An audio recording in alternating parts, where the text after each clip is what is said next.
Sana Abraham Gadesha, mtazamaji wangu hiyo mashinani ya Kiambu. Tuangazie ile ya Makueni ambapo hali ya mshike imeendelea kushuhudiwa mjini wote ni kaunti ya Makueni, ambapo maandamano yaliyokusudiwa kwa amani yamegeuka kuwa vurugu, huku biashara zikilazimika kufungwa na uchukuzi vile vile kusitishwa. Sasa kuanzia mwendo wa saa 2 asubuhi uchukuzi katika barabara kuu ya kutoka wote kuelekea Machakos na ile kutoka Nairobi kuelekea Mombasa ilifungwa katika maeneo ya Emali. Hali hii inaendelea kuzua wasiwasi miongoni mwa wasafiri na vile vile wanabiashara. Brian Nzioki ndo mjumbe wetu wa kule, anatuarifu zaidi. Makueni kwema kutoka asubuhi licha shughuli ya maandamano huku ilianza asubuhi mwendo wa saa 2 na kufikia sasa ni kwamba biashara zimeweza kukwama hapa mjini wote kwa sababu barabara kuu ya kutoka mjini Machakos kuja hapa na kuelekea Makindu ili uweze kushikanisha barabara kuu ya kuenda Mombasa kule. Barabara hii imeweza kufungwa hapa ni katika daraja la mto ambao ni kuweza kuingia hapa mjini wote.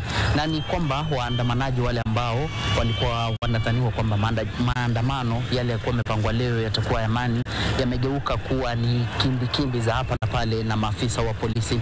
Na kama vile unavyoona katika picha hizo ni kwamba hapo ni awali ambapo walikuwa wamewasha moto katika barabara hizi, na vile vile ni kwamba polisi kwa sababu hawatumii nguvu nyingi kuweza kuondoa wale waandamanaji, wengi wameweza kufika katika mradi wa nyumba za bei nafuu na ambapo walikuwa pale wakikashifu kwamba mradi huo uendani sambamba na yale ambayo wanaowapenda ama yale ambayo wanahisi kwamba yanapendeza katika nafsi ya kila moja.